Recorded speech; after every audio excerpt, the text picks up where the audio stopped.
안녕하십니까. 이번 주에 이슈가 되고 있는 세 가지 정도 쟁점에 대해서 제가 말씀을 드리겠습니다. 이번 주 월요일부터 본격화한 그 여야 TV 토론에 대해서 말씀드리겠습니다.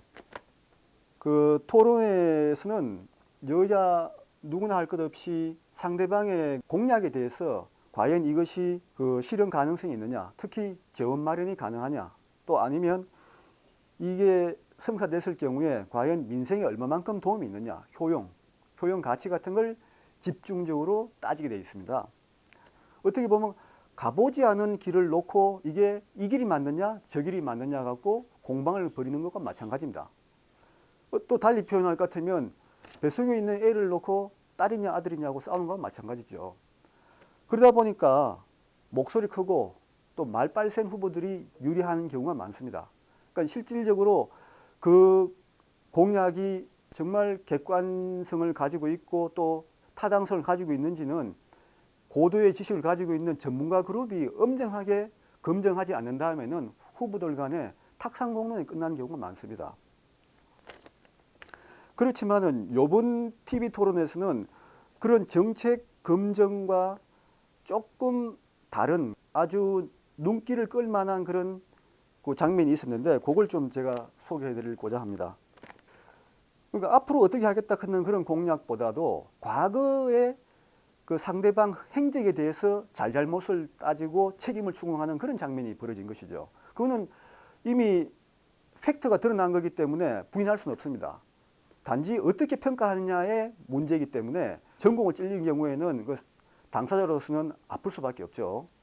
지난 16일 날 그 국민의힘 서울시장 예비 후보들 간의 마수 토론회에서 오신환 후보와 나경원 후보가 그 20대 국회 패스트트랙 전국에서 잘잘못을 갖고 논쟁을 벌였습니다. 그 아무래도 지지도가 좀 떨어지는 오신환 후보가 먼저 칼을 끄집어냈습니다.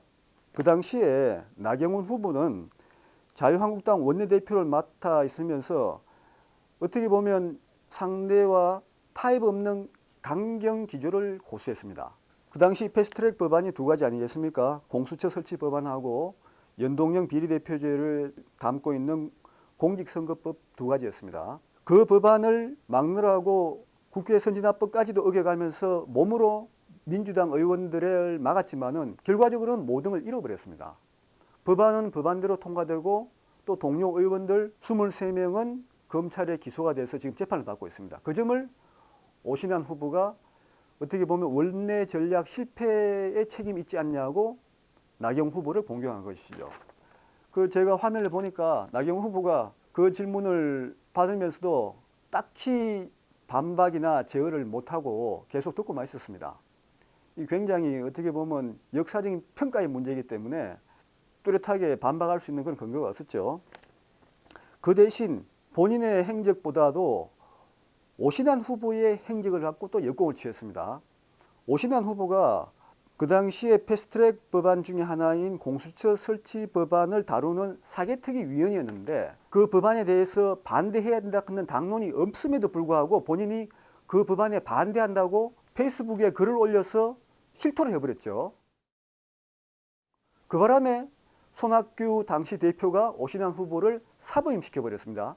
그 바람에 이 법안이 사개특위를 통과해서 법사위를 거쳐서 본회의까지 올라가게 되고 그 당시 거대 여야인 자유한국당과 더불어민주당이 몸싸움까지 가는 극한 대결까지 가는 상황이 초래됐던 것입니다.